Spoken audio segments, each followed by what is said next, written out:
चंद्रपुर राज्य के विशाल राजमहल में इन दिनों एक विशेष उत्सुकता और प्रतीक्षा का वातावरण व्याप्त था। रानी वसुधा गर्भवती थी और उनके प्रसव का समय निकट आ चुका था।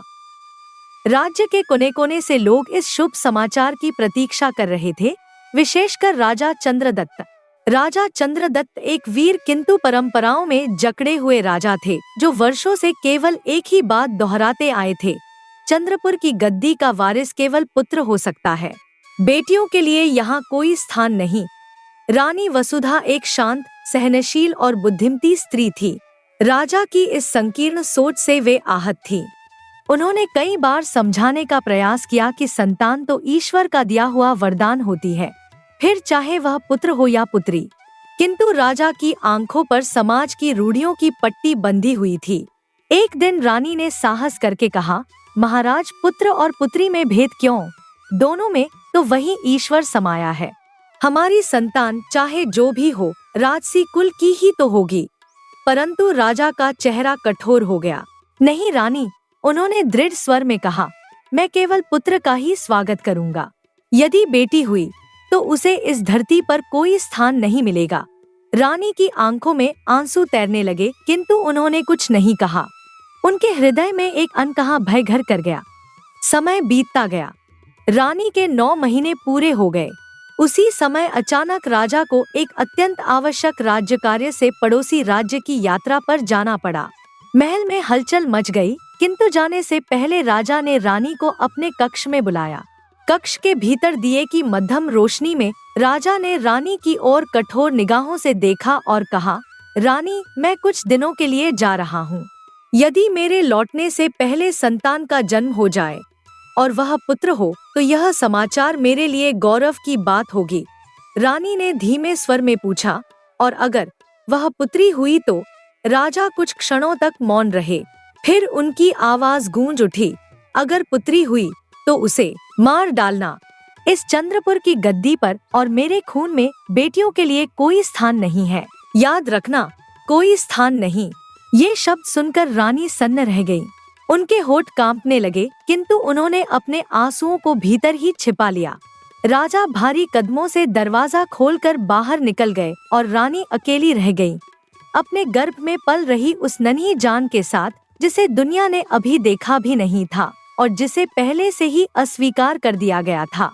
राजा चंद्रदत्त के प्रस्थान को 2 ही दिन बीते थे कि रानी वसुधा को अचानक प्रसव पीड़ा उठी। महल में हड़कंप मच गया।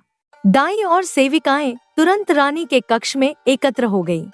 पीड़ा से कराहती रानी ने जब दर्द की अंतिम लहरें सहते हुए एक नन्ही जान को जन्म दिया तो वहां उपस्थित सभी स्त्रियों की आंखें उस नवजात को देखकर चमक उठीं।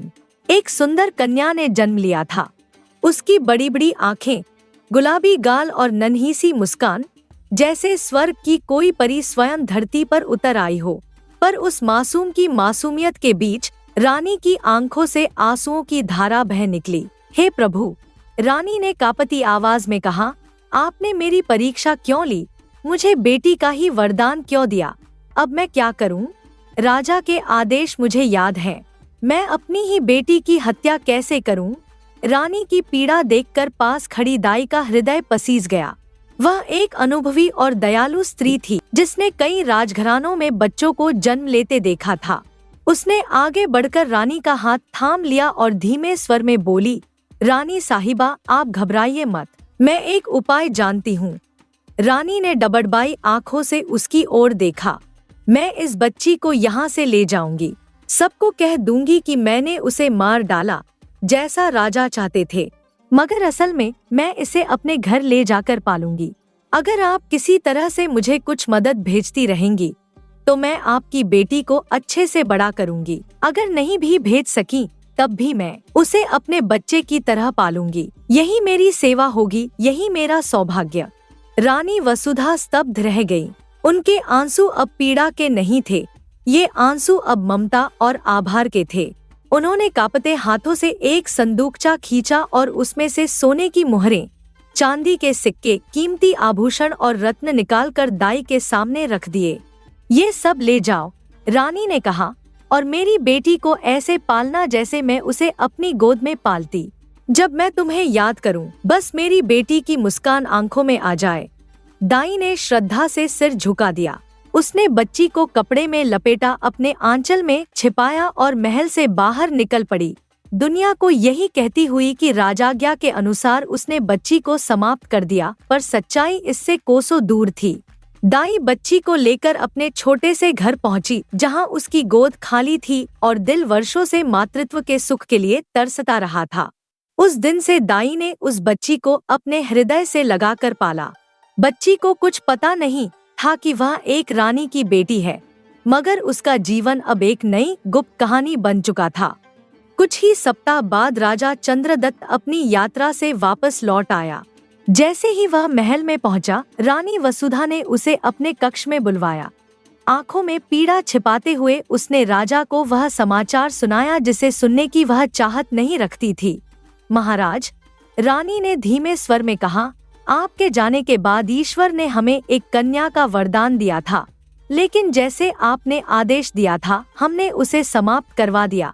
राजा की आंखों में संतोष की चमक उभर आई। बहुत अच्छा किया रानी, उसने गर्व से कहा, तुमने मेरे आदेश का पालन कर चंद्रपुर की परंपरा को जीवित रखा है। यही मेरी अपेक्षा थी। मुझे तुम पर गर्व है। रानी चुपचाप सिर झुकाए खड़ी रही, लेकिन उसके भीतर एक तूफान चल रहा था। वह जानती थी कि उसने अपने आदेश से राजा को संतुष्ट कर दिया, पर एक माँ होने के नाते उसका दिल रोज टूटता था। पर इस टूटे हुए दिल को कुछ राहत देती थी दाई। वही दाई जो उस दिन बच्ची को बचाकर ले गई थी, वह समय समय पर उसे छुप छुपाकर महल में लाती थी। रानी उस बच्ची को अपने कक्ष में गुप्त रूप से मिलने बुलाती, उसे गले लगाकर अपने आंसुओं से भिगो देती और उसकी छोटी छोटी बातों में अपनी दुनिया ढूंढ लेती। हर बार दाई को सोना, चांदी और जेवर देकर विदा किया जाता, ताकि उस बच्ची की परवरिश में कोई कमी न आए। वर्षों यूं ही बीत गए।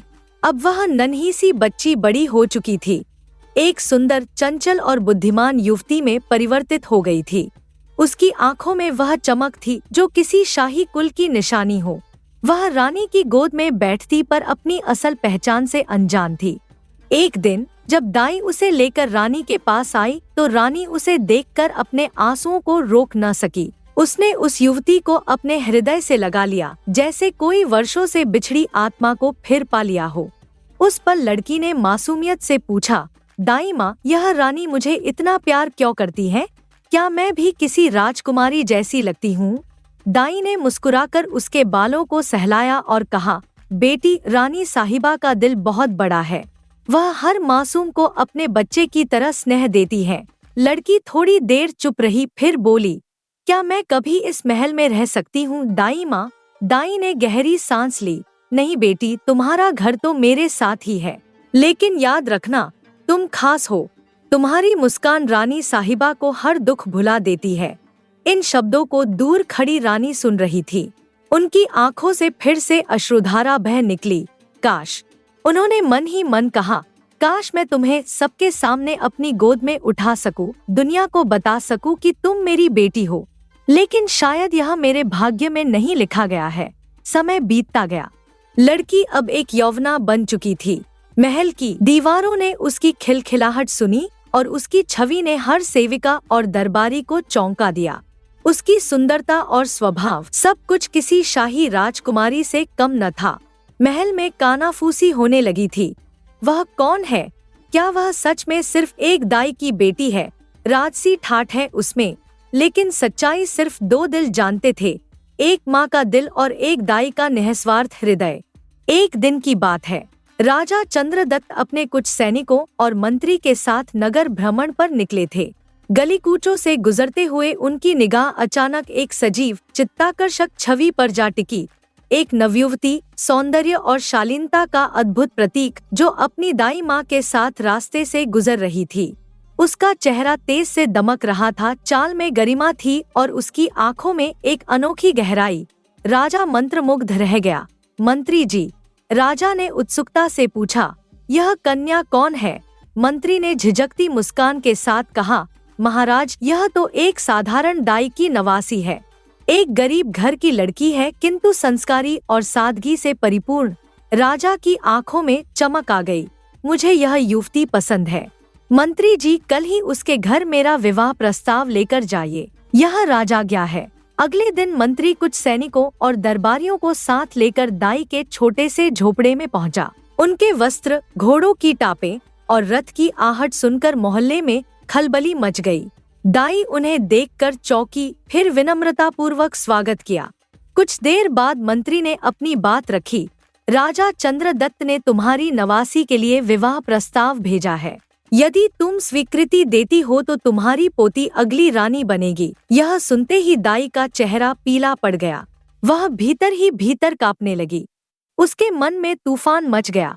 हे प्रभु, यह कैसी परीक्षा है। कुछ क्षण मौन रहने के बाद दाई ने शांत मगर दृढ़ स्वर में कहा, मंत्री जी, मैं एक गरीब स्त्री हूँ। मेरी नवासी इस योग्य नहीं कि वह किसी राजा की रानी बने। आपसे विनती है, कृपया फिर कभी इस सिलसिले में मेरे दरवाजे न आइए। मंत्री चौंक गया। इतना साहस, एक दाई द्वारा महाराज के प्रस्ताव को ठुकराना। राजमहल में जब यह समाचार राजा को मिला तो उसके क्रोध का ठिकाना न रहा। क्या कहा? राजा गरजा, एक दाई ने मेरे प्रस्ताव को ठुकरा दिया। उसे लगता है कि मैं बार बार उसके दरवाजे जाऊंगा। नहीं, यह विवाह तो अब होकर रहेगा। राजा ने मंत्री को फिर से आदेश दिया कि वह दोबारा और बार बार विवाह प्रस्ताव लेकर दाई के घर जाए। अगले दिन मंत्री फिर पहुंचा, इस बार लालच और आडंबर के साथ। दाई, सोच समझकर जवाब दो। मंत्री बोला, महाराज तुम्हारी नवासी को रानी बनाना चाहते हैं। तुम्हारी गरीबी छूमंतर हो जाएगी। तुम्हारा घर दौलत से भर जाएगा। जो आज तक सपना था वह कल सच बन जाएगा। दाई की आंखें भर आईं, पर स्वर अब और भी दृढ़ था। मंत्री जी, मैं पहले भी कह चुकी हूँ, मेरी नवासी महाराज के योग्य नहीं। मैं नहीं चाहती कि मेरी बच्ची राजनीति के उस जाल में उलझ जाए जहाँ इंसान की पहचान नहीं, बस सत्ता देखी जाती है। कृपा कर अब इस विषय में बात न करें। अब जब लालच से बात नहीं बनी तो मंत्री ने स्वर बदल लिया।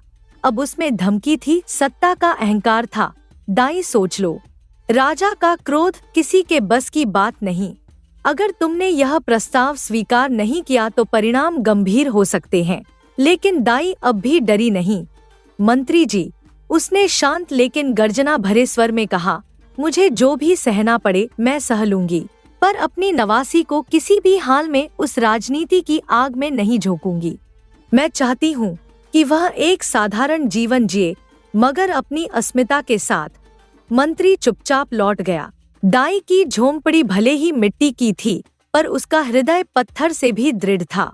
उस दिन एक मामूली औरत ने राजा की सत्ता को चुनौती नहीं दी थी। उसने एक माँ की ममता और नैतिकता का सबसे सुंदर उदाहरण प्रस्तुत किया था। जब राजा चंद्रदत्त को यह खबर मिली कि एक साधारण दाई उसकी आज्ञा को बार बार ठुकरा रही है, तो उसका क्रोध सीमाओं को पार कर गया। सत्ता में डूबे अहंकारी मन ने अब सारे धैर्य को त्याग दिया। कान खोलकर सुनो, राजा ने सिंहासन पर से गरजते हुए कहा, दाई को तुरंत पकड़कर मेरे सामने लाया जाए और फिर उसे कारागार में डाल दिया जाए। जब तक वह मेरे प्रस्ताव को स्वीकार न कर ले तब तक उसे कोड़े मारे जाएं। उसे ऐसा दर्द दो कि उसकी हट टूट जाए। राजा का आदेश बिजली की तरह दौड़ा और कुछ ही देर में सिपाहियों ने बूढ़ी कांपती दाई को महल में घसीटते हुए ला खड़ा किया। महल की संगमरमर की जमीन पर उसका चप्पल रह रहकर घिसटता जा रहा था और उसकी आंखों में भय नहीं बल्कि चिंता थी, उस बच्ची के लिए जिसे उसने अपनी जान से बढ़कर चाहा। राजा के सामने उसे बेरहमी से कोड़े मारे जाने लगे। हर वार पर उसकी करा उठती मगर वह चुप रही। उसकी हड्डियां कमजोर थी, शरीर वृद्ध और थका हुआ, फिर भी दिल में जो आग थी वह बुझने का नाम नहीं ले रही थी। महाराज, छोड़ दीजिए, वह कराहती रही। मेरे तन को जितना चाहे पीड़ित कीजिए, पर मेरी आत्मा को मत ललकारिए। राजा ने आंखें तरेरी। बोल, क्यों मना करती है? कौन है वो लड़की जिससे तू मुझे रोक रही है? जैसे जैसे कोड़े दाई के वृद्ध शरीर पर पड़ते गए, उसकी हालत बिगड़ने लगी, पर उसके चेहरे पर अब भी वही दृढ़ता थी। हालांकि उसकी सांसें अब धीमी पड़ने लगी थी। उधर इस सब से अनजान राजकुमारी अपने छोटे से घर में बैठी थी जब उसके एक पड़ोसी ने आकर समाचार दिया, तुम्हारी माँ को राजमहल में ले गए हैं। राजा ने उन्हें गिरफ्तार करवा लिया है। राजकुमारी का दिल धक से रह गया। वह तुरंत राजमहल की ओर भागी। जब वह वहां पहुंची तो उसने देखा कि दाई को दरबार के बीचों बीच कोड़े मारे जा रहे थे और वह कराह रही थी। रुक जाओ! राजकुमारी चिल्लाई और भीड़ को चीरती हुई आगे आई। उसी क्षण एक कोड़ा और पड़ा और एक अंतिम टूटती चीख के साथ दाई की हिम्मत भी टूट पड़ी। तभी आंखों से झरते आंसुओं और कांपती आवाज में उसने वह राज उजागर कर दिया जो वर्षों से एक माँ के दिल में बंद था। महाराज! वह चिल्लाई, वह लड़की आपकी ही बेटी है। पूरा दरबार सन्न रह गया। आपने जिस बच्ची को मरवाने का आदेश दिया था, मैंने उसे मारा नहीं, उसे अपनी बेटी मानकर पाला, उसे माँ की ममता दी, घर की रोटी खिलाई और आपसे छिपाकर वर्षों तक बड़ा किया। राजकुमारी जो अब तक सिपाहियों के बीच फंसी हुई थी, एकदम से स्तब्ध खड़ी रह गई। उसके कान में दाई के शब्द गूंजते रहे, आपकी ही बेटी है, आपकी ही बेटी है। राजकुमारी को लगा जैसे जमीन उसके पैरों तले से खिसक गई हो। उसके चारों ओर का संसार घूमने लगा। मैं राजा चंद्रदत्त की बेटी। उसके होंठ कांपने लगे और आंखों से आंसू बहने लगे। राजा का चेहरा पीला पड़ गया। वह सिंहासन से उठा और दाई के पास पहुंचा। क्या कहा तूने? वह मेरी बेटी है, वही जिसे। दाई की आंखें अब बंद होने लगी थीं, पर उसके होठों पर एक संतोष का भाव था। हाँ महाराज, वह धीमे स्वर में बोली, आपकी वही बेटी जिसे आपने मारने का हुक्म दिया था। मैंने उसे बचा लिया, पाला, बड़ा किया, उसे बताया कि वह किसी राजकुमारी से कम नहीं है।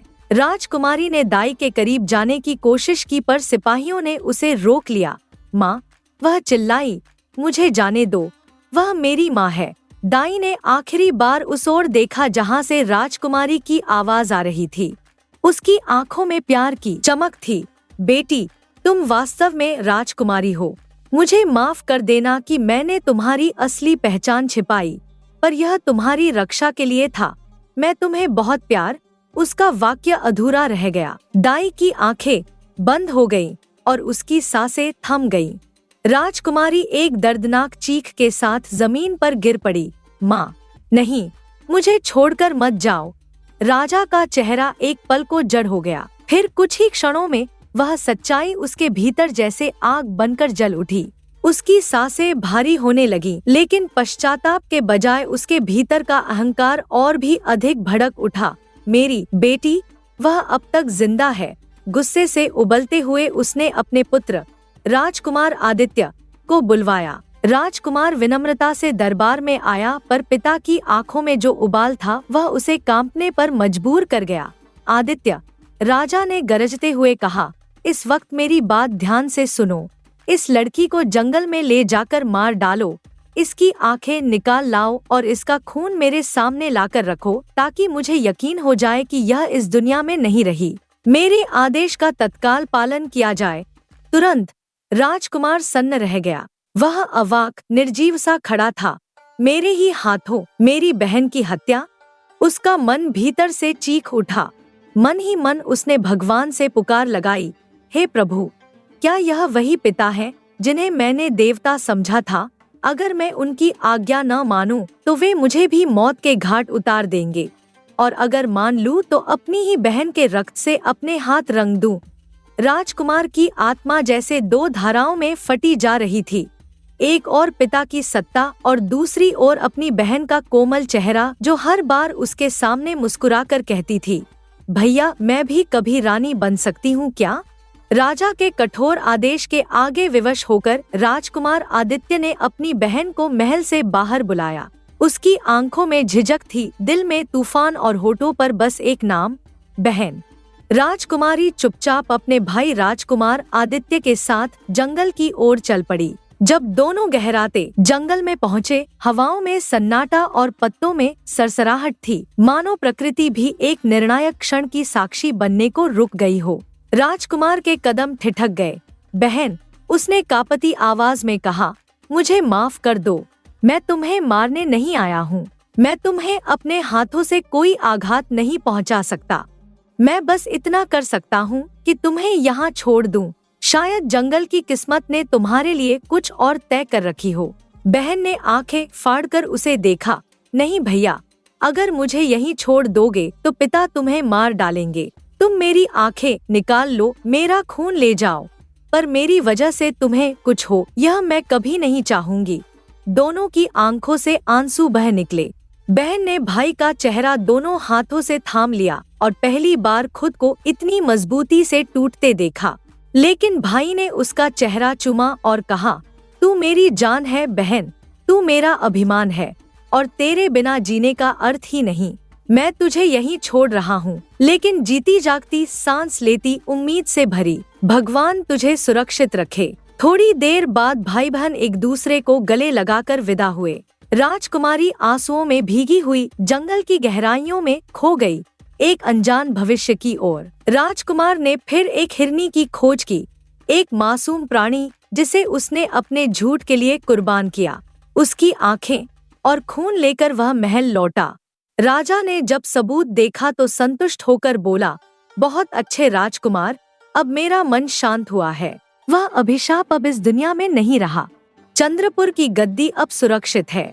शाबाश। लेकिन इस झूठ की कीमत राजकुमार के हृदय ने चुकाई। उसके भीतर अपराध बोध का एक तूफान उमड़ रहा था।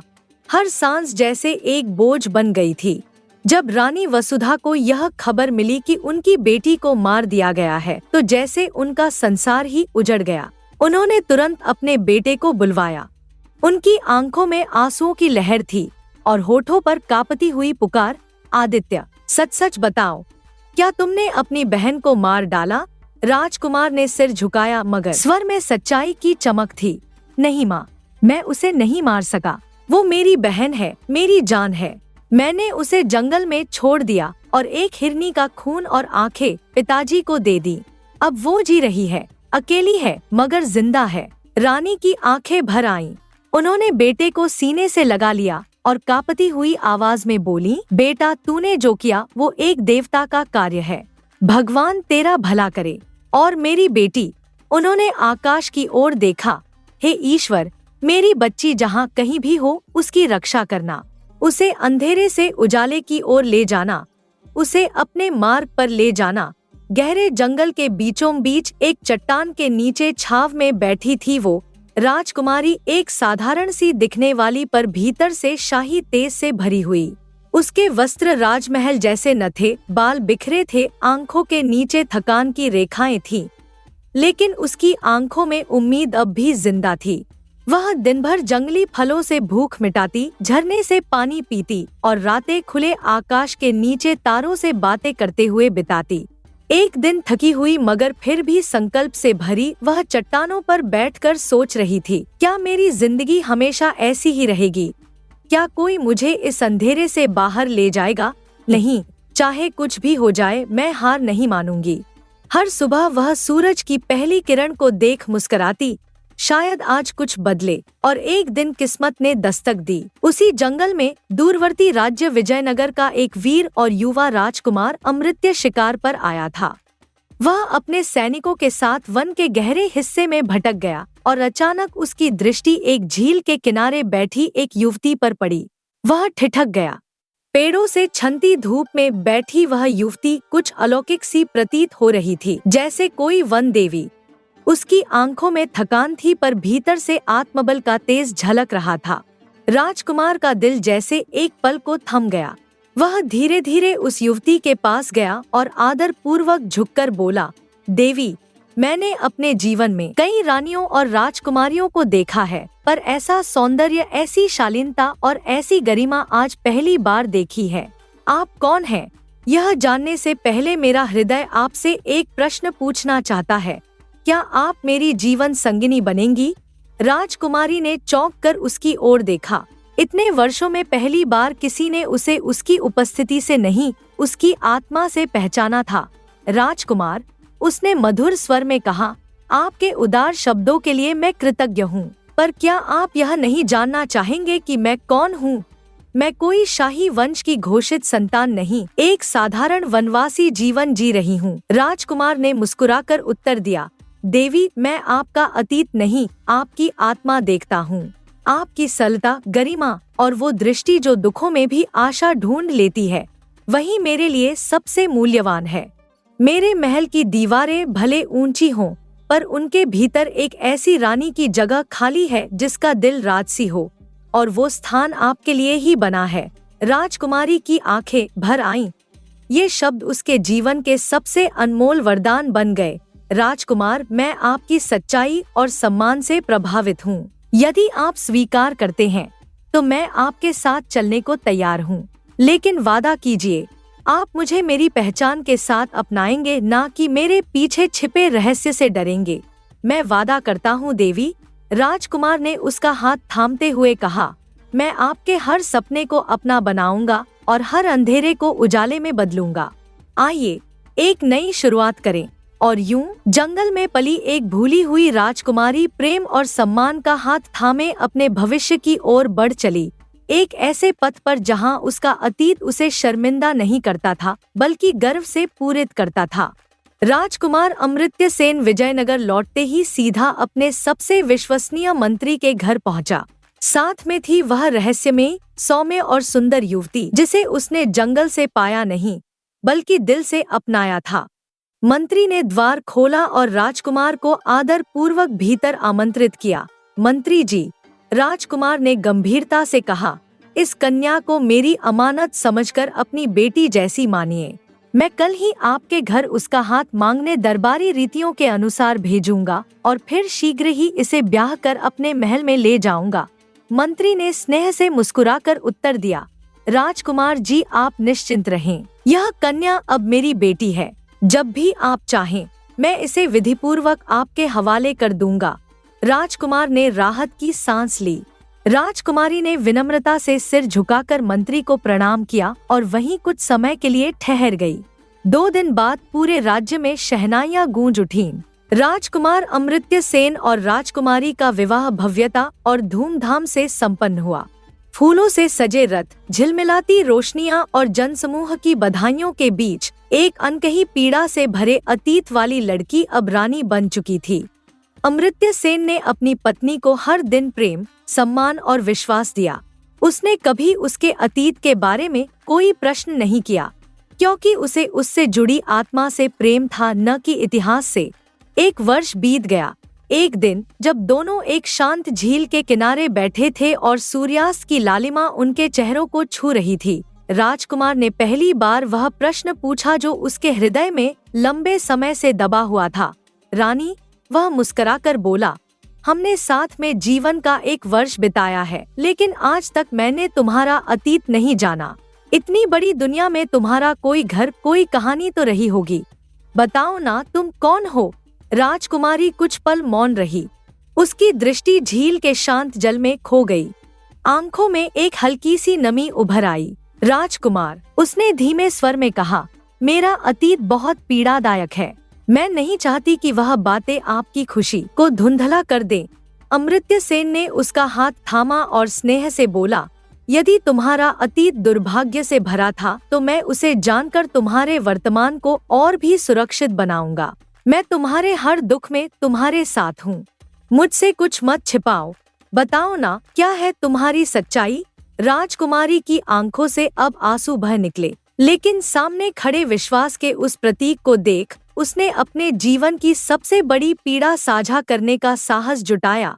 मैं चंद्रपुर के राजा चंद्रदत्त की बेटी हूँ, उन्हीं चंद्रदत्त की जो बेटियों को अभिशाप मानते थे। जब मैं पैदा हुई तो उन्होंने मुझे मारने का आदेश दिया, पर एक दयालु दाई ने मुझे बचा लिया और मुझे अपने घर में पाल पोस कर बड़ा किया। मैंने बचपन से ही खुद को एक रहस्य की तरह जिया, डर, अकेलापन और पहचानहीनता में डूबा जीवन। फिर एक दिन आप मेरे जीवन में आए। क्या? अमृत्य सेन सन्न रह गया। तुम्हारे अपने पिता ने तुम्हें मरवाने का आदेश दिया। हे ईश्वर, यह तो अकल्पनीय है। इतना बड़ा अन्याय।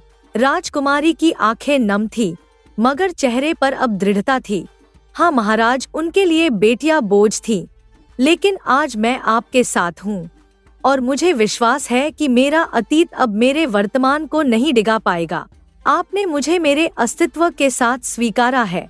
अब मैं न डरती हूँ, न शर्मिंदा हूँ।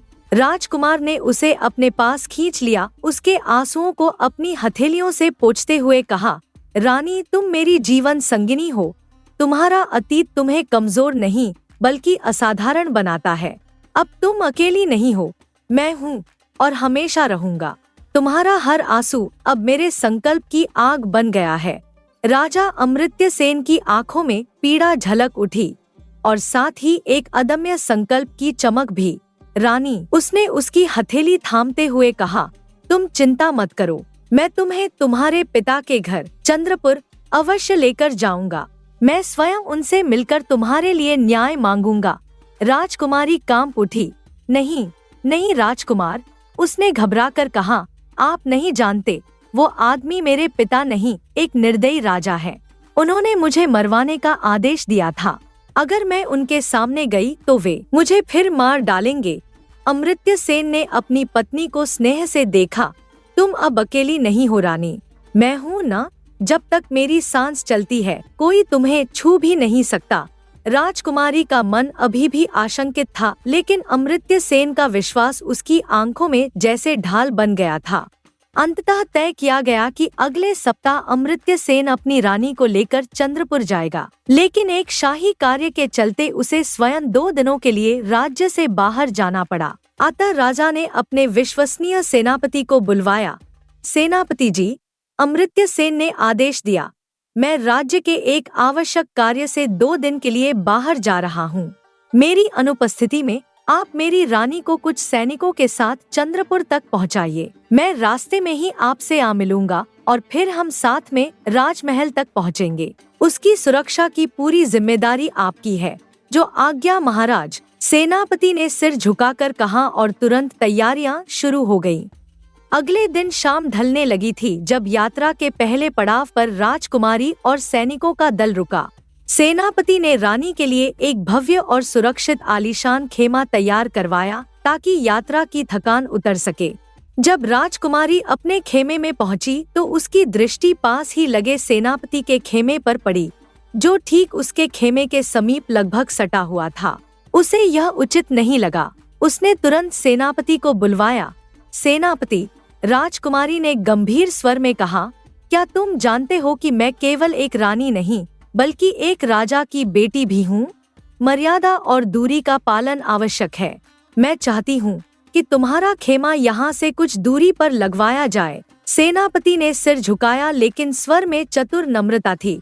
महारानी जी, महाराज ने मुझे आपकी सुरक्षा की पूरी जिम्मेदारी दी है।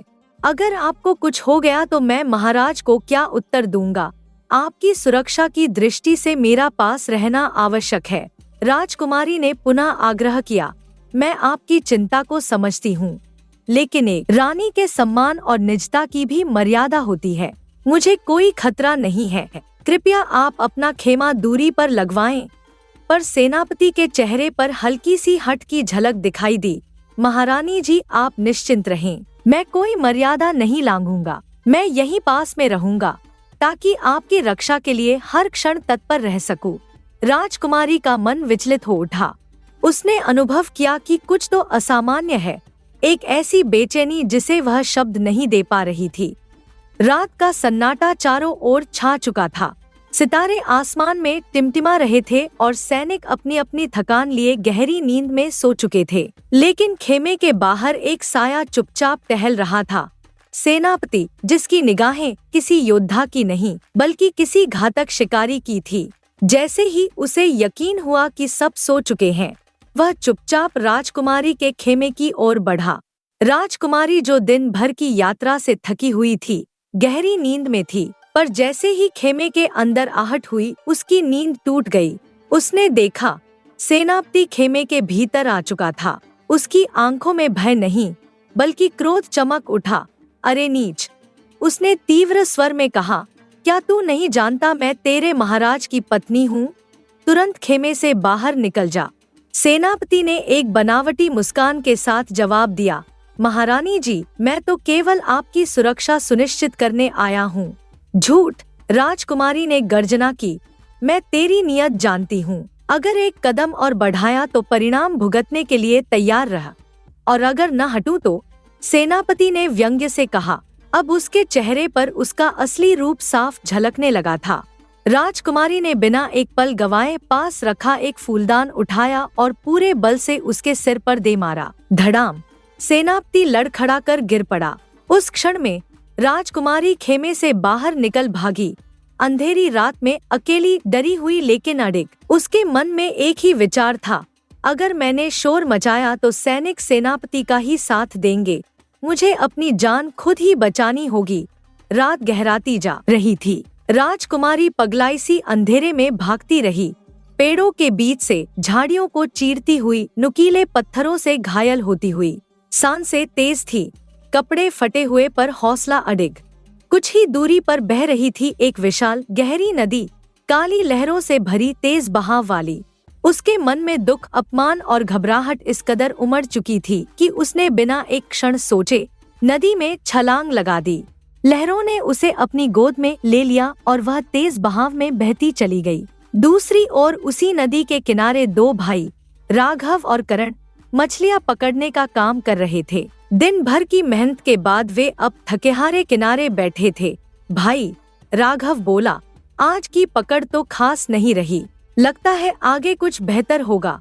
हाँ चलो ना, करण बोला, वैसे भी ये जगह कुछ अजीब सी लग रही है, सूनापन सा है। शाम भी होने वाली है।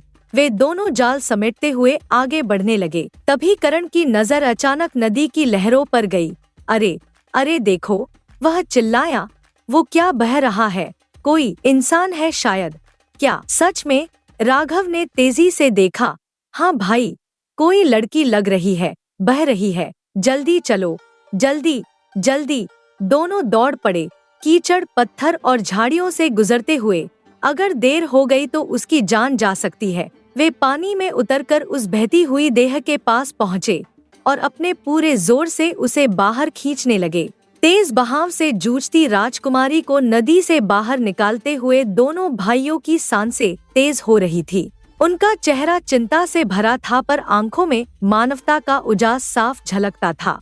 जैसे ही उन्होंने राजकुमारी को किनारे पर लिटाया, वह अचेत थी, बाल भीगे हुए, चेहरा पीला और कपड़े नदी की लहरों से चिपके हुए। लेकिन उसका चेहरा जैसे ही स्थिर हुआ, दोनों भाइयों के भीतर एक बेचैनी शुरू हो गई।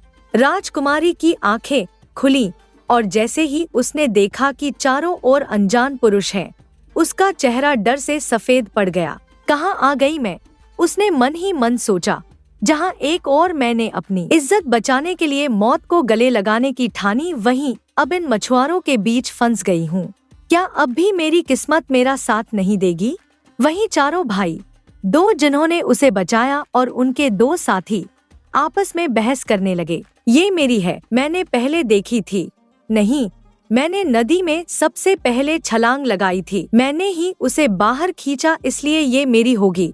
राजकुमारी का चेहरा शर्म और भय से झुक गया। लेकिन तभी उनमें से एक बोला, हम इसका फैसला खुद नहीं कर सकते, हमें इसे बापू के पास ले जाना चाहिए, वही निर्णय लेंगे जो सही होगा। कुछ समय बाद राजकुमारी को लेकर चारों भाई अपने पिता के पास पहुँचे। वह एक वृद्ध, शांत और गंभीर चेहरे वाले व्यक्ति थे, जिनकी आंखों में जीवन का अनुभव था और हृदय में सच्चाई। उन्होंने जैसे ही राजकुमारी को देखा, उनकी दृष्टि गहराई में उतर गई। यह कोई सामान्य लड़की नहीं है, उन्होंने धीमे स्वर में कहा। इसकी चाल, इसकी आंखों का तेज, यह निश्चित ही किसी राजघराने की संतान है। फिर उन्होंने अपने बेटों की ओर देखा और गंभीर स्वर में बोले, मेरे बच्चों, तुम दो भाई हो, तुम्हारी कोई बहन नहीं है। ईश्वर ने स्वयं इसे हमारे पास भेजा है।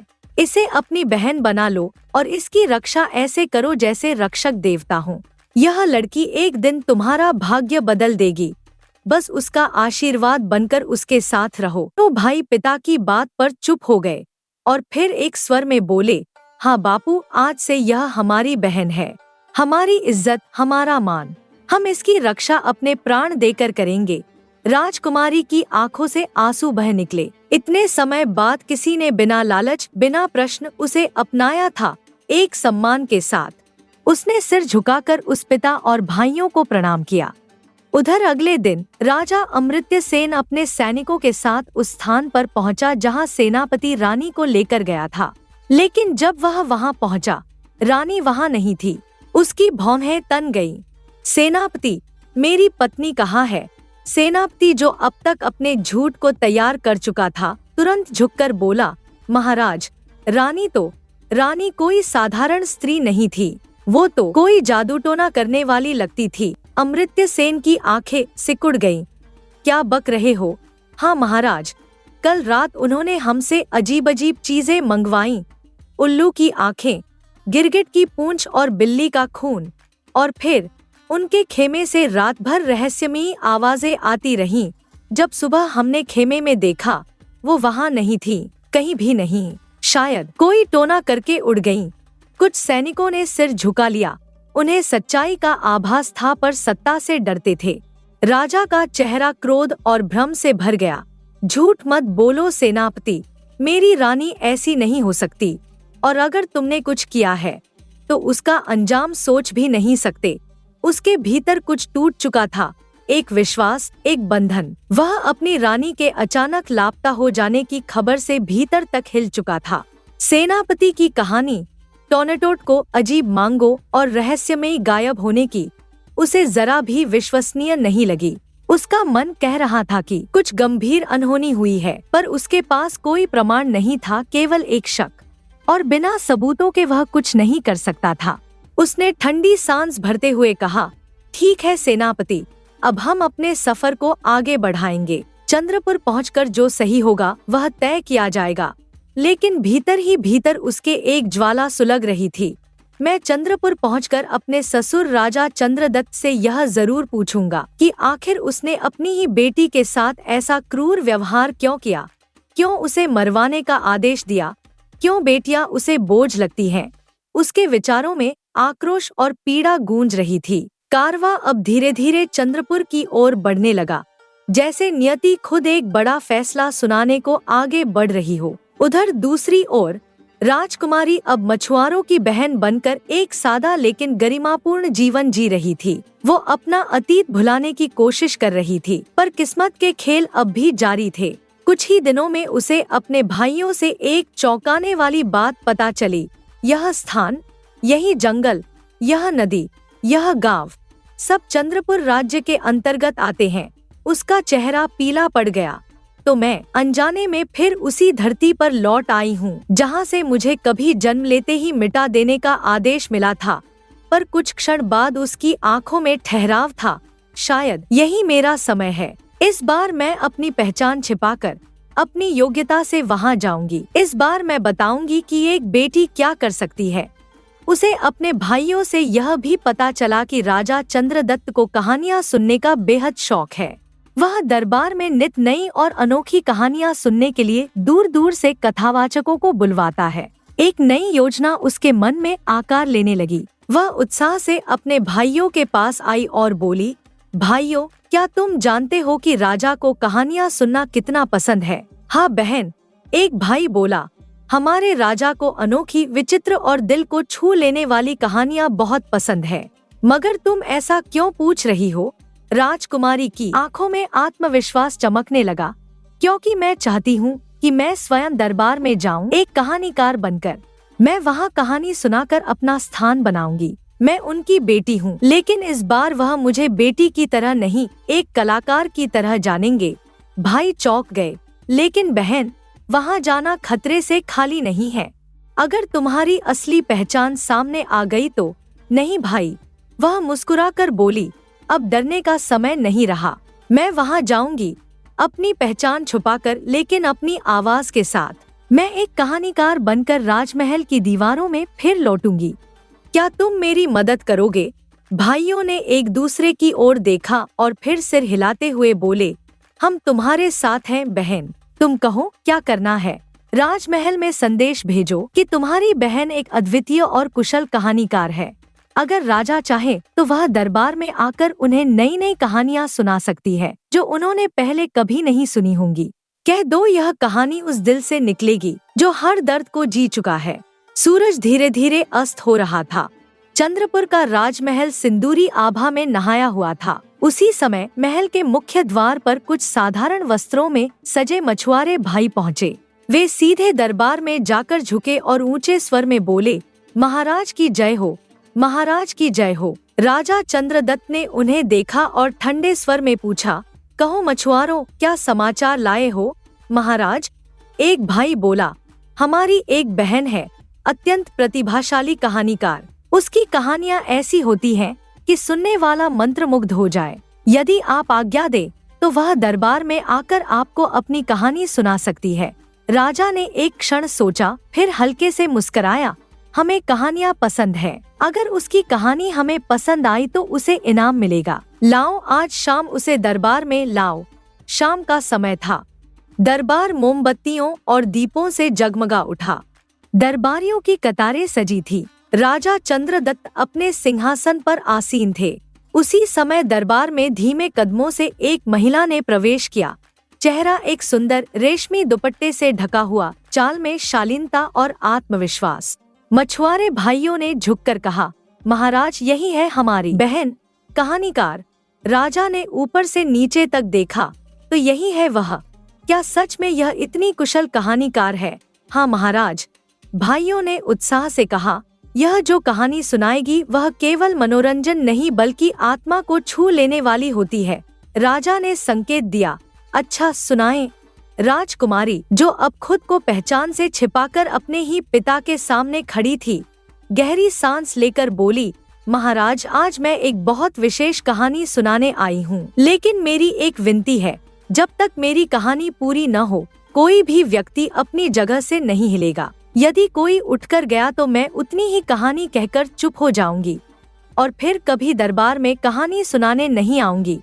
राजा चंद्रदत्त ने गंभीरता से सिर हिलाया और दरबार में घोषणा की, ध्यान रहे, कोई अपनी जगह से नहीं हिलेगा। यह कहानी अब दरबार की शांति बनकर गूंजेगी। सभी दरबारी चुपचाप सिर झुकाकर सहमति देते हैं। उस दिन राजकुमारी के मन में एक तूफान था। उसने दरबार में नजरें घुमाईं और देखा, सिंहासन के ठीक बगल में बैठे थे राजा अमृत्य सेन, उसका पति, और उसके पास बैठा था वही सेनापति जिसने उसके साथ विश्वासघात किया था। उसके होठों पर एक रहस्यमयी मुस्कान आई। आज की कहानी सिर्फ एक कथा नहीं बल्कि एक खुलासा होगी। दरबार में सन्नाटा पसरा था। दियों की लौ धीरे धीरे टिमटिमाने लगी थी और राजकुमारी, अब भी चेहरा दुपट्टे में ढके, अपनी आत्मा से निकली आवाज में बोलना शुरू कर चुकी थी। महाराज, वह कहती है, मेरी आज की कहानी एक ऐसे राजा की है जिसे बेटियों से सख्त नफरत थी। जब उसके घर एक बेटी ने जन्म लिया तो उसने अपनी रानी को हुक्म दिया, उसे मार दो, मेरे घर बेटियों के लिए कोई जगह नहीं। राजा चंद्रदत्त, जो अब तक सहज भाव से बैठा था, अचानक थोड़ा चौंका। उसकी आंखें सिकुड़ गईं, माथे की रेखाएं तन गईं। ये कहानी, ये तो, राजकुमारी ने बिना रुके आगे कहा, लेकिन रानी तो एक माँ थी, उसका हृदय पत्थर नहीं था। उसने अपनी नवजात बेटी को एक दाई को सौंप दिया। वो दाई उस बच्ची को लेकर चली गई और उसे अपने बच्चे की तरह पाला। राजा चंद्रदत्त की सांसें भारी हो गईं। वह बुदबुदाया, ये तो मेरी ही कहानी है, शांत रहो। उसने खुद को टोका, सुनो, पूरी सुनो। समय बीता, राजकुमारी की आवाज गूंज रही थी। अब दरबार एक कथा का मंच बन चुका था। एक दिन उसी राजा की नजर एक सुंदर युवती पर पड़ी। उसे देख वह मोहित हो गया। उसे क्या पता था कि वही लड़की जिसे वह विवाह का प्रस्ताव भेज रहा है, वही उसकी अपनी बेटी थी।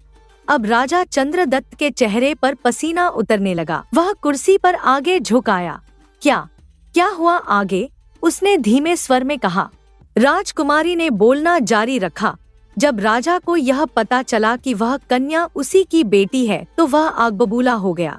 उसने अपने ही बेटे को बुलाकर आदेश दिया, अपनी बहन को जंगल में ले जाकर मार डालो।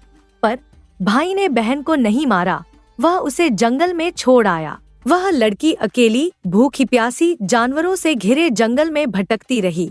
अब तक राजमहल का वातावरण एक बोझिल मौन से भर गया था। राजा चंद्रदत्त ने थरथराती आवाज में पूछा, उस लड़की का क्या हुआ? राजकुमारी ने धीरे से मुस्कुराकर कहा, कहानी जारी है महाराज। एक दिन एक अन्य राज्य का राजकुमार शिकार पर निकला। वह उस लड़की से मिला। उसकी मासूमियत और गरिमा ने उसका दिल जीत लिया। उसने उस लड़की से विवाह किया और उसे अपने राज्य ले गया। राजा अमृत्य सेन, जो कुछ देर पहले तक मौन था, अब ध्यान से सुनने लगा। उसकी आंखों में चमक आई। यह तो मेरी कहानी है। राजकुमारी अब उस मोड़ पर पहुंच चुकी थी जहां हर शब्द तीर बनकर छिपे सच को बेध रहा था। शादी के बाद राजा अपनी पत्नी को उसके पिता से मिलाने के लिए ले जाना चाहता था। उसने सेनापति को रानी के साथ पहले भेजा और खुद बाद में मिलने का वादा किया। लेकिन रास्ते में एक पड़ाव पर सेनापति की नीयत बदल गई। रात के अंधेरे में वह रानी के खेमे में घुस गया। अब दरबार में सनसनी फैल चुकी थी। सेनापति जो वहीं बैठा था, बेचैन हो उठा। उसकी आंखों में डर उतर आया। रानी ने साहस दिखाया। वह भाग निकली, जान बचाई और फिर गुमनामी में खो गई। सेनापति उठ खड़ा हुआ। वह पसीने में भीगा हुआ था। महाराज, क्षमा करें, मुझे एक आवश्यक कार्य से जाना होगा। कृपया मुझे आज्ञा दें। अब तक राजा अमृत्य सेन अपनी जगह से उठ चुका था।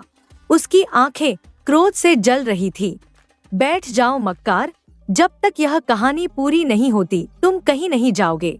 अगर उठे तो अपनी गर्दन छोड़कर जाओगे। सेनापति कांपते हुए बैठ गया। पूरा दरबार स्तब्ध था। राजकुमारी की आवाज में अब कंपन था, लेकिन वह कहानी की रेखाओं से बाहर निकलकर सच की आत्मा बोल रही थी। उस रात, उसने आगे कहा, जब वह लड़की अपनी इज्जत बचाते हुए जंगल से भागी तो उसने बहती नदी में छलांग लगा दी। उसे लगा यही उसकी आखिरी शरण है, लेकिन नियति को कुछ और मंजूर था। उसे 2 मछुआरे भाइयों ने बचाया। उन्होंने न सिर्फ उसकी जान बचाई, बल्कि उसे अपनी बहन बना लिया। उसे घर दिया, सम्मान दिया, परिवार दिया। अब तक राजमहल के मछुआरे भाई स्तब्ध खड़े थे। उन्होंने एक दूसरे की ओर देखा। ये तो हमारी ही बहन की बात कर रही है। अब वे भी खामोश हो गए। कुछ बोलने के लिए बचा ही नहीं था। राजकुमारी की आवाज धीमी लेकिन गूंजती हुई सुनाई दी। उसके बाद वह लड़की चंद्रपुर के ही राज दरबार में एक कहानीकार बनकर आई। हर रोज अपनी पहचान छिपाकर वह उसी दरबार में आती रही, जहां उसका अतीत एक जिंदा सवाल बनकर खड़ा था। अब तक राजा चंद्रदत्त की आंखों से आंसुओं की धारा बह निकली थी। वह कुर्सी पर कांपते हुए खड़ा हुआ। नहीं, नहीं, यह तो मेरी बेटी है। यह सब मेरी ही कहानी है। उसी क्षण राजकुमारी ने अपना दुपट्टा हटाया और पूरा दरबार एक सांस में थम गया। उसके चेहरे पर तेज था, आंखों में करुणा थी, लेकिन भीतर आग थी, न्याय की, प्रेम की और क्षमा की। राजा अमृत्य सेन, जो अपनी पत्नी की खोज में भटक रहा था, वह एक पल को कांप गया। रानी, वह दौड़कर उसके पास गया। उसकी आंखें आंसुओं से भर गईं। मैंने जान लिया था कि ये कहानी तेरी है, मगर तू खुद सामने आएगी ये सोचा न था। उधर राजा चंद्रदत्त अब भी अवाक खड़ा था। उसकी आंखों में पछतावे का समुंदर था, जिसमें उसकी सारी सत्ता, सारा अहंकार डूब चुका था। वह रुआसा होकर जमीन पर गिर पड़ा। बेटी, वह कांपते स्वर में बोला, मैंने तुझसे जो किया उसके लिए मेरे पास माफी के भी शब्द नहीं हैं। मैंने तुझे मरवा देना चाहा, तुझे बेटी नहीं अभिशाप समझा, लेकिन आज तूने मुझे सच्चा आईना दिखाया है। तेरे दुख सुनकर मेरा सीना फट गया है। राजकुमारी ने धीरे से उत्तर दिया, पिताजी, मैंने आपको बहुत पहले ही माफ कर दिया था, पर आपके कर्मों की पीड़ा मेरे बचपन की हंसी छीन कर ले गई। वो रातें जब मैंने माँ की लोरी नहीं सुनी, वो दिन जब मुझे किसी ने बिटिया कहकर गले नहीं लगाया, वो सब लौट कर नहीं आएंगे। राजा फूट फूट कर रो पड़ा। मुझे सजा दो बेटी, सजा दो, या कम से कम मुझे यह अधिकार दो कि मैं तुम्हारा भविष्य संवारने में तुम्हारी मदद कर सकूं। अपने पति संग इस महल से निकल जाओ, अपनी नई जिंदगी को प्रेम और गरिमा से जियो। यही मेरी सजा होगी और शायद यही मेरा प्रायश्चित भी। मैं जानता हूँ मैं तुम्हारा अपराधी हूँ, पर एक बाप का दिल यह दुआ जरूर करेगा कि उसकी बेटी अब कभी ना रोए। राजकुमारी ने धीरे से अपने आंसू पोंछे और अपने पिता की ओर हाथ बढ़ाया। पिताजी, मैं आपकी बेटी हूँ, मैं आपको माफ करती हूँ, क्योंकि आपने पश्चाताप किया है। आपका दोष भले ही बड़ा था, पर पश्चाताप सबसे बड़ा प्रायश्चित है। राजा अमृत्य सेन ने आगे बढ़कर अपनी पत्नी का हाथ थामा और दरबार में सबने देखा। आज सिर्फ एक कहानी पूरी नहीं हुई थी, आज एक टूटा हुआ परिवार फिर से जुड़ गया था। अगली कहानी। सुबह की हल्की धूप चंदू के छोटे से घर की खिड़की से छनकर अंदर आ रही थी। घर में सन्नाटा था, बस दीवारों पर टंगी तस्वीरें और कोने में रखी टूटी कुर्सी जैसे चंदू के माता पिता की याद दिला रहे थे। चंदू अपने टूटे दिल और भारी मन के साथ घर से बाहर कदम रखने ही वाला था कि तभी पड़ोस की वेदिका काकी ने दरवाजे पर दस्तक दी। चंदू बेटा, ऐसे कब तक उदास बैठे रहोगे? जिंदगी यूं थमने का नाम नहीं है। वेदिका काकी की आवाज में चिंता और स्नेह था। चंदू ने भारी मन से सिर झुकाकर कहा, काकी, जब मैंने अपनी आंखें खोलीं तब अपनी माँ को खो दिया, और जब मैं थोड़ा समझने लायक हुआ तब पिता भी चले गए। ऐसा लगता है जैसे ईश्वर मुझसे नाराज है। समझ नहीं आता कि मेरी जिंदगी में इतना दर्द क्यों लिखा है। वेदिका काकी ने उसके कंधे पर हाथ रखा और कहा, बेटा, तुम्हारी उम्र अभी बस 20 साल है। इतनी कम उम्र में इतनी बड़ी मुश्किलें आईं, ये सच है, पर क्या तुमने कभी सोचा है कि शायद भगवान ने तुम्हें इसलिए चुना है क्योंकि उन्हें पता था कि तुम इन परेशानियों से लड़ सकते हो? चंदू ने हल्की मुस्कान के साथ काकी की ओर देखा, लेकिन उसकी आंखों में गहरी उदासी अभी भी झलक रही थी। काकी ने उसकी हालत देखकर फिर कहा, अब क्या इरादा है बेटा? मैंने सुना है रसोई में राशन भी खत्म हो गया है। चंदू ने गहरी सांस लेते हुए जवाब दिया, मैं किसी काम की तलाश में ही बाहर जा रहा हूँ काकी, अब तो कुछ न कुछ करना ही होगा। वेदिका काकी ने सिर हिलाते हुए कहा, बिल्कुल चंदू, मेहनत करने से डरना मत। तुम्हारी मेहनत ही तुम्हारी जिंदगी की नई कहानी लिखेगी। इतना कहकर वेदिका काकी धीरे धीरे वहां से चली गई। उनकी बातों में एक सच्चाई थी जिसने चंदू के दिल में कुछ हलचल जरूर पैदा की। चंदू ने आसमान की ओर देखा, जैसे अपने माता पिता से मौन में कुछ कह रहा हो। फिर दृढ़ निश्चय के साथ उसने अपने कदम घर से बाहर की ओर बढ़ा दिए। दोपहर का समय था। सूरज सिर पर था और गर्मी के कारण ढाबे के बाहर धूल उड़ रही थी। चंदू, जो कुछ ही समय पहले अपने जीवन के नए अध्याय की शुरुआत करने का फैसला कर चुका था, एक छोटे से ढाबे के पास रुका। ढाबे से उठती खाने की खुशबू और अंदर की गहमागहमी देखकर उसके मन में आशा की एक किरण जगी।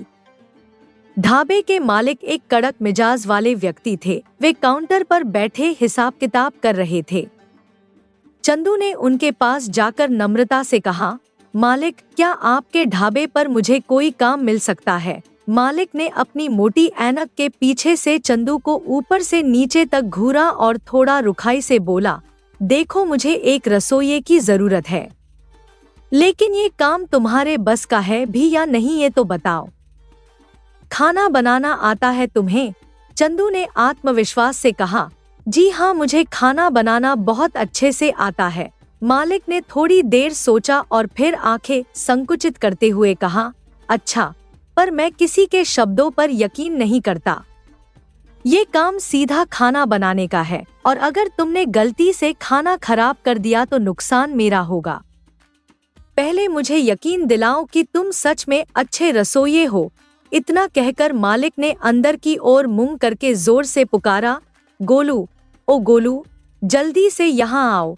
कुछ ही पलों में एक दुबला-पतला लड़का दौड़ता हुआ मालिक के पास आ खड़ा हुआ। क्या हुआ मालिक? उसने हांफते हुए पूछा। मालिक ने अपनी ऐनक नीचे सरकाते हुए कहा, इसे रसोई में ले जाओ, इससे थोड़ी सी दाल बनवाओ। ध्यान रखना दाल खराब न हो। फिर वो दाल मुझे चखाना। अगर इसके हाथ का खाना अच्छा लगा तो ही इसे काम पर रखूंगा। ढाबे की रसोई में हलचल थी। गोलू ने चंदू को लकड़ी के चूल्हे वाली जगह दिखाई और कहा, देखो भाई, दाल बनानी है। यहाँ लकड़ियां हैं, इन्हें जलाओ और अच्छे से काम करो। मालिक बहुत सख्त हैं, ध्यान रखना। रसोई में हर तरफ बर्तनों की खनक और मसालों की खुशबू फैली हुई थी। चंदू ने वहां पहुंचकर हल्के हाथों से सब कुछ देखा। फिर उसने रसोई के कोने में रखे बर्तनों को उठाया, मसाले तैयार किए और दाल पकाने के लिए चूल्हे पर चढ़ा दी। उसने सावधानी से लकड़ियों को लगाया और माचिस जलाकर आग सुलगाई। शुरुआत में सब ठीक था, लेकिन तभी अचानक बाहर से एक तेज हवा का झोंका आया और चूल्हे की आग ने भड़कना शुरू कर दिया। चंदू ने घबराकर आग को काबू करने की कोशिश की, मगर हवा के थपेड़ों ने आग को और बड़ा बना दिया।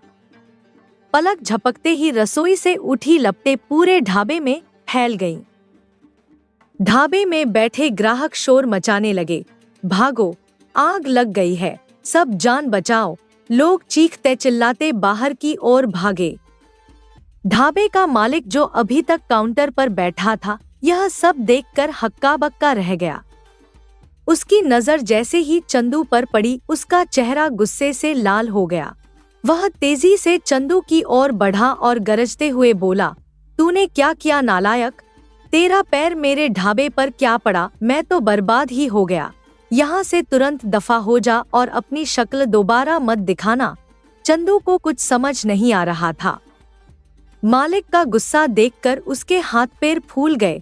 मुझे माफ कर दीजिए, यह गलती से हुआ, वह घबराहट में बड़बड़ाया। लेकिन मालिक ने उसकी एक भी बात सुनने से इनकार कर दिया। उसने गुस्से में चंदू को पकड़ने की कोशिश की। चंदू ने यह देख तेजी से रसोई का दरवाजा खोला और दौड़ता हुआ वहां से भाग निकला। उसके दिल की धड़कनें तेज थी। उसके कदम गांव की गलियों की ओर बढ़ते गए और वह सांस लेने के लिए एक पेड़ के पास रुका। उसने पसीने से तरबतर अपने माथे को पोंछते हुए कहा, अच्छा हुआ कि भाग आया। अगर रुक जाता तो मालिक ने मुझे जान से मार ही दिया होता। चंदू ने कुछ देर वहां बैठकर खुद को संभाला और गहरी सांस लेते हुए मन में सोचा, शायद ये काम मेरे लिए बना ही नहीं था। भगवान, अब मुझे सही राह दिखाओ। इसके बाद वह थके हुए कदमों से अपने घर की ओर बढ़ गया। अगली सुबह सूरज की पहली किरण के साथ ही चंदू ने ठान लिया कि उसे हार नहीं माननी है। पेट की आग बुझाने के लिए उसे हर हाल में एक काम ढूंढना था। वह अपने मन में नए साहस के साथ गांव की गलियों में घूमने लगा। तभी उसकी नजर एक लोहार की दुकान पर पड़ी। दुकान से ठक ठक की आवाजें आ रही थी और गर्म लोहे से उठता धुआं आसमान में मिल रहा था। चंदू ने थोड़ी झिझक के साथ लोहार के पास जाकर कहा, मालिक, क्या आपके पास कोई काम है जो मैं कर सकता हूँ? लोहार अपने काम में व्यस्त था। उसने पल भर के लिए उसे देखा और पूछा, तुमने पहले कभी लोहार का काम किया है? चंदू ने ईमानदारी से जवाब दिया, नहीं, पर मैं मेहनत करने को तैयार हूँ। जो आप सिखाएंगे मैं जल्दी सीख जाऊंगा। लोहार ने उसकी बात सुनकर एक पल सोचा और फिर कहा, ठीक है, अगर सीखने की लगन है तो चलो, यह लो हथौड़ा। जैसा मैं कहता हूँ वैसा गरम लोहे पर मारना, लेकिन ध्यान रखना, गलती की तो दोनों का नुकसान होगा। चंदू ने सिर हिलाया और हथौड़ा थाम लिया। लोहार ने गरम लोहे का एक टुकड़ा उसके सामने रखा, जो भट्टी से निकालकर लाल गर्म हो चुका था। ध्यान से बेटा, इसे सीधा करने के लिए यहाँ मारना है, लोहार ने समझाया। चंदू ने पहली बार हथौड़ा उठाया। लोहे पर मारने के लिए पूरी ताकत लगाई। एक दो बार उसने ठीक मारा। लोहार उसकी मेहनत देखकर संतुष्ट नजर आया। मगर तभी चंदू की नजर आसमान में एक उड़ते हुए तोते पर पड़ी, जो दुकान के सामने से गुजर रहा था। तोते की सुंदरता ने चंदू का ध्यान भटका दिया। अचानक उसकी पकड़ ढीली हो गई और हथौड़ा गलत दिशा में जाकर लोहार के हाथ की उंगली पर जा लगा। लोहार दर्द से चिल्ला उठा, अरे बाप रे, ये क्या कर दिया तूने? हाय राम, मेरी उंगली! चंदू घबरा गया। उसने हथौड़ा वहीं फेंक दिया और माफी मांगने के बजाय डर के मारे दुकान से भाग खड़ा हुआ। उसकी सांसें तेज हो रही थी और उसके मन में एक ही सवाल गूंज रहा था, हे भगवान, ये मेरे साथ क्या हो रहा है? मैं जहाँ भी जाता हूँ काम क्यों बिगड़ जाते हैं? थोड़ी दूर जाकर उसने खुद को संभालते हुए दीवार का सहारा लिया। पर मुझे काम तो ढूंढना ही पड़ेगा, उसने खुद से कहा। अगर काम नहीं करूंगा तो भूखा मर जाऊंगा। लेकिन क्यों हर बार कुछ न कुछ गड़बड़ हो जाती है। चंदू ने गहरी सांस ली और अपने आंसू पोंछते हुए फिर से अपने कदमों को आगे बढ़ा दिया। उसे पता था कि हार मानने का समय नहीं था। शायद अगली कोशिश में किस्मत उसकी मदद करेगी। शाम ढल रही थी और चंदू अपने घर के एक कोने में बैठा हाथ में सिर थामे सोच रहा था। उसकी भूख और थकान उसके चेहरे पर साफ झलक रही थी। पिछले 2 दिनों की घटनाओं ने उसे भीतर तक तोड़ दिया था।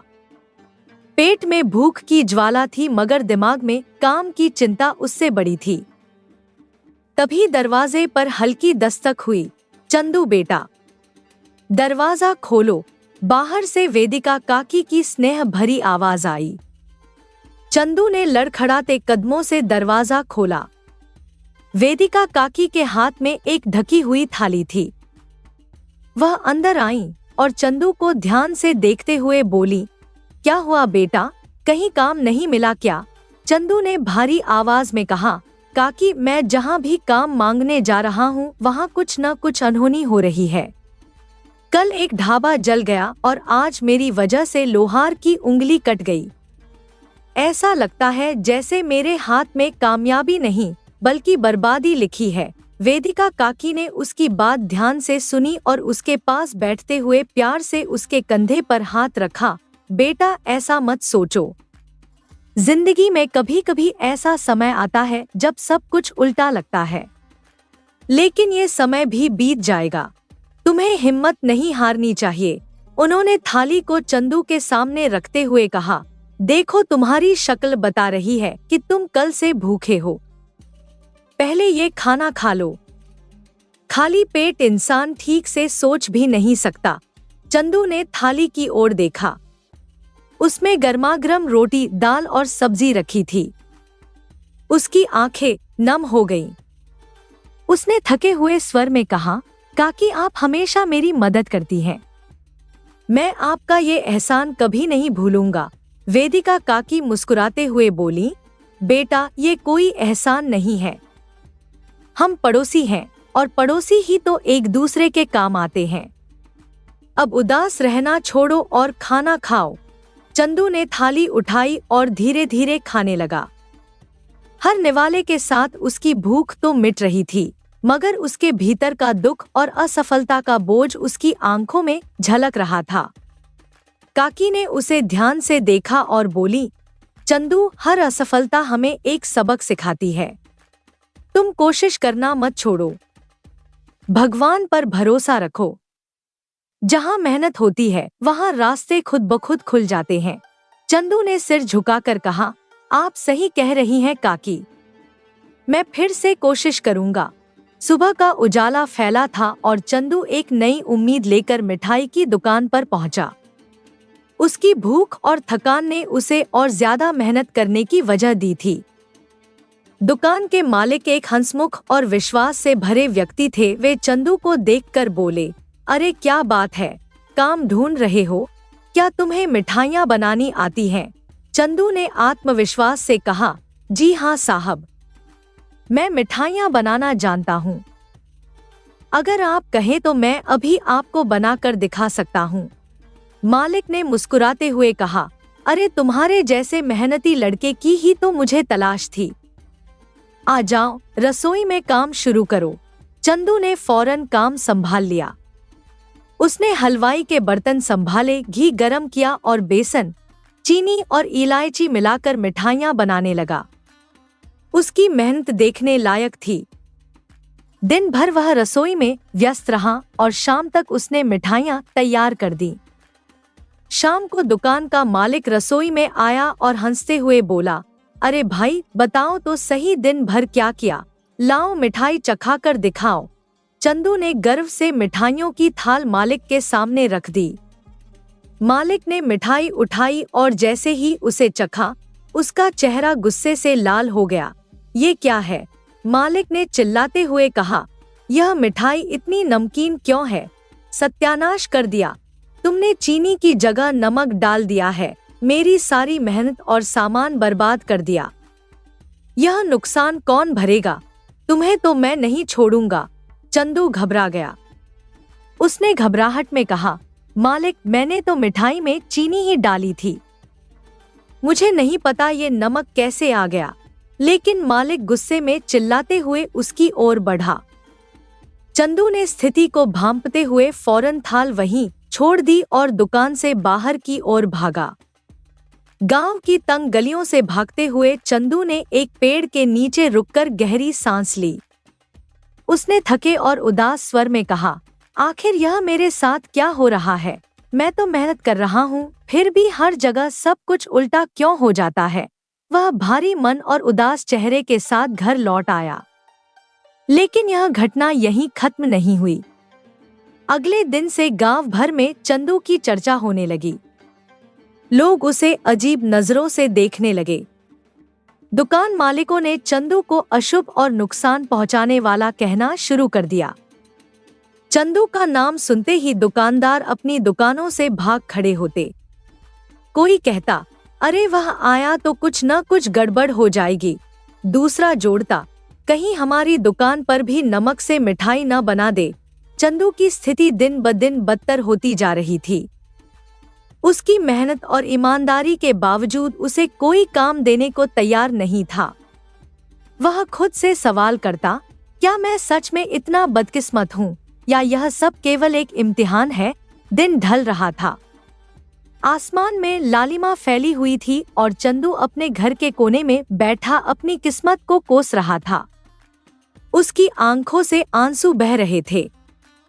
पेट में भूख थी, लेकिन उससे बड़ी चिंता यह थी कि हर जगह उसे मनहूस कहकर लोग हटा रहे थे।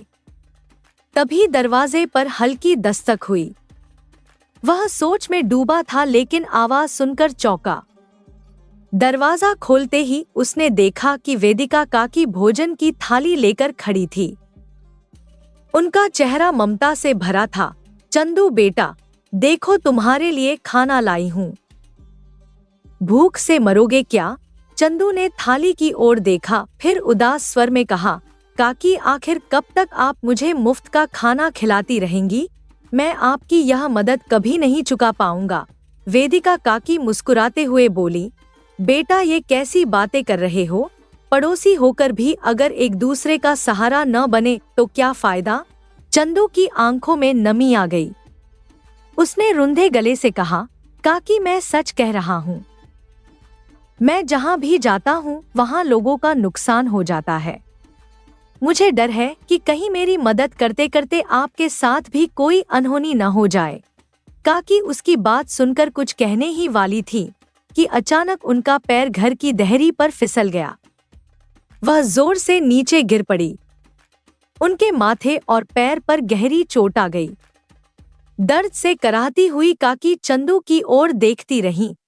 काकी, चंदू ने घबराते हुए उन्हें उठाने की कोशिश की। मुझे माफ कर दीजिए, यह सब मेरी वजह से हुआ। मैंने कहा था ना, जहां मैं हूं वहां कुछ न कुछ गलत हो जाता है। वेदिका काकी ने तकलीफ के बीच एक लंबी सांस लेते हुए कहा, चंदू, अब मुझे गांव वालों की बातों पर यकीन होने लगा है। शायद तुम सच में मनहूस हो। बेटा, तुम्हें यह गांव छोड़कर चले जाना चाहिए। लेकिन वह थोड़ा रुकी। यह रोटियां तुम्हारे लिए लाई थी, इन्हें भी अपने साथ ले जाओ। चंदू की आंखें भर आईं। उसने कांपते हुए हाथों से रोटियां ली और कुछ बोले बिना वहां से निकल पड़ा। रास्ते में वह बार बार पीछे मुड़कर काकी के घर की ओर देखता रहा, जहां उसकी जिंदगी की आखिरी उम्मीद भी खत्म हो गई थी। वह गांव की तंग गलियों से गुजरते हुए बाहर की ओर बढ़ा। अंधेरा घिरने लगा था। चंदू को नहीं पता था कि वह कहां जा रहा है। उसके कदम खुद ब खुद बढ़ते जा रहे थे। चलते चलते उसकी नजर एक जंगल पर पड़ी। जंगल के भीतर एक खंडहर नजर आया। चंदू ठहर गया और उस खंडहर को गौर से देखने लगा। टूटी फूटी दीवारें, जंगली बेलों से ढकी छत और वीरानगी का सन्नाटा। वह धीरे धीरे खंडहर की ओर बढ़ा और उसकी दहलीज पर खड़ा हो गया। अपने चारों ओर बर्बादी और अकेलेपन को महसूस करते हुए उसने गहरी सांस ली और धीरे से कहा, शायद मेरी जगह यही है। अब मुझे यकीन हो गया है कि मैं मनहूस ही हूँ। इस खंडहर से बेहतर मेरे लिए कोई जगह नहीं हो सकती। खंडहर की रात गहरी हो चुकी थी। चंदू थका हुआ और भूखा खंडहर के भीतर चला गया। उसकी आंखों में निराशा और दिल में एक अजीब सा खालीपन था। वह कोने में बैठा और थाली में रखी रोटियां निकाली। वह पहली रोटी तोड़ने ही वाला था कि अचानक उसके कानों में एक अजीब सी आवाज गूंजी, कुछ खाने को दे दो बेटा, मैं पिछले 300 वर्षों से भूखा हूँ।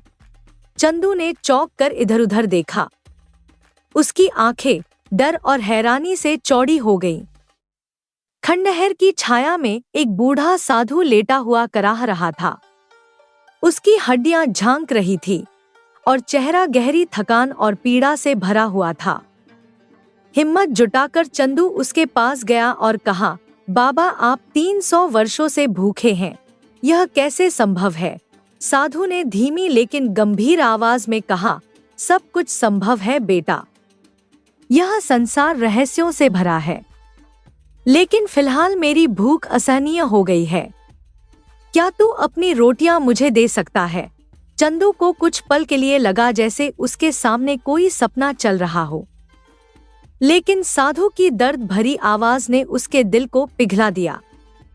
उसने थाली की ओर देखा और बुझे स्वर में कहा, बाबा, अगर मेरी इन रोटियों से आपके पेट की आग बुझ सकती है तो इन्हें खाकर आप ही मुझे धन्य कर दीजिए। कम से कम मेरे हाथ से एक काम तो सही होगा।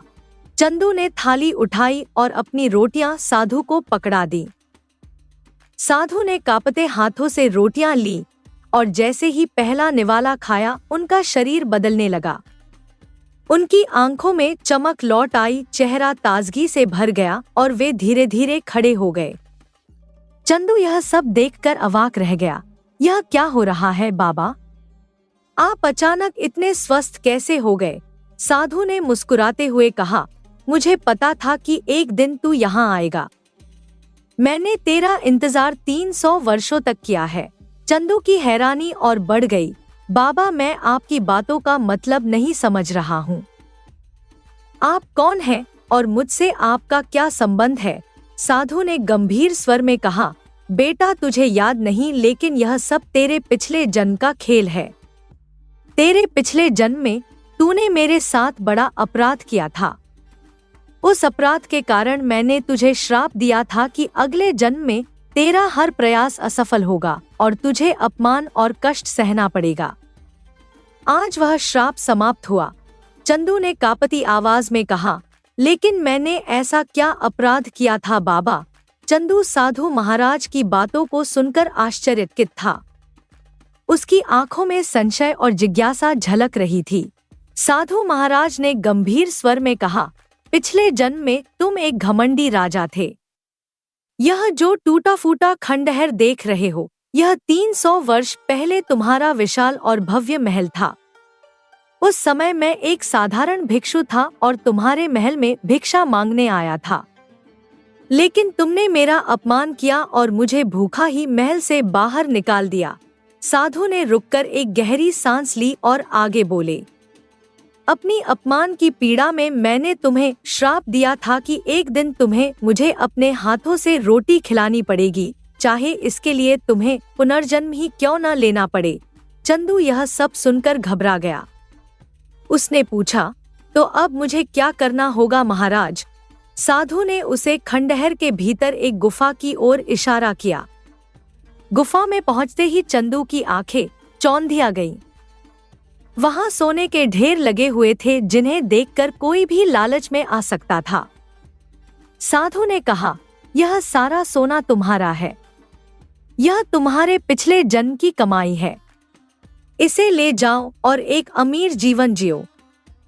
तुम्हारा श्राप अब समाप्त हो गया है। लेकिन चंदू ने उस सोने को देखकर गहरी सांस ली और कहा, महाराज, शायद इसी सोने ने मुझे पिछले जन्म में घमंडी और निर्दयी बना दिया। मैं अब मेहनत करके अपना जीवन जीना चाहता हूँ। यह सोना मेरे लिए केवल एक बोझ है। साधु महाराज की आंखों में संतोष और मुस्कान थी। उन्होंने चंदू की तरफ देखा और कहा, तुमने अपनी गलती से सीखा है। अब तुम श्राप से मुक्त हो गए हो। यह कहकर साधु महाराज वहां से गायब हो गए। चंदू बिना सोने को हाथ लगाए अपने गांव लौट गया और मेहनत और ईमानदारी से जीवन जीने का निश्चय किया। उसका हृदय अब हल्का और शुद्ध था। उसके निर्णय ने उसे न केवल श्राप से बल्कि अपनी आत्मा के बोझ से भी मुक्त कर दिया।